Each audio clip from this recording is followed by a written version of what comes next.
नाशिकच्या सातपूर परिसरातील अशोकनगर येथील बोलकर वृंदावन व्हॅली इमारतीत आज सकाळी अचानक आग लागल्याची घटना घडली। भास्कर महाजन यांच्या फ्लॅटमध्ये शॉर्ट सर्किटमुळे आग लागल्याचा प्राथमिक अंदाज व्यक्त करण्यात आला आहे।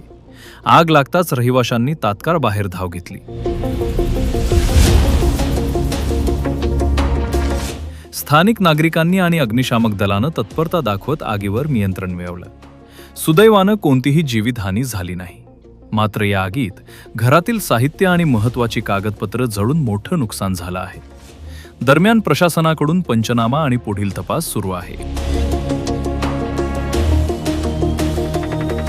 बोलकर व्हॅली येथील सकाळी आता 1 तासापूर्वी जी शॉर्ट सर्किटमुळे आग लागली आणि उन्हाळ्याचे पण दिवस आहेत, पण सर्व नागरिकांना मी ह्याच्यावर आवाहन करतो की जास्तीत जास्त तुम्ही दक्षता घ्या।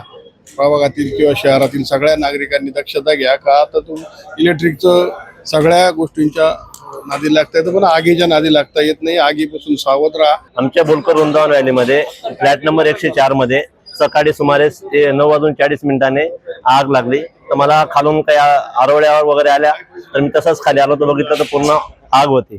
पहिले तात्काळ त्यांनी मेन सप्लाय बंद केला आणि आमच्या इथं बोलकर साहेबांनी जे आम्ही बिल्डिंग बांधलेली त्यांनी आग विझवण्यासाठी जे पॉईंट काढलेला आहे, आम्ही पाणी बंद करून सुद्धा आग विझू शकतो। तर अशा परिणामी त्या पॉईंटवर नडी लावली आणि आग विझवण्याचं चालू केलं। सकाळी 9:40 सातपूर केंद्रावर पगारे रवी पालवे यांचा फोन आला की बोलकर व्हॅली या ठिकाणी घराला आग लागलेली आहे, तर तुम्ही तात्काळ या।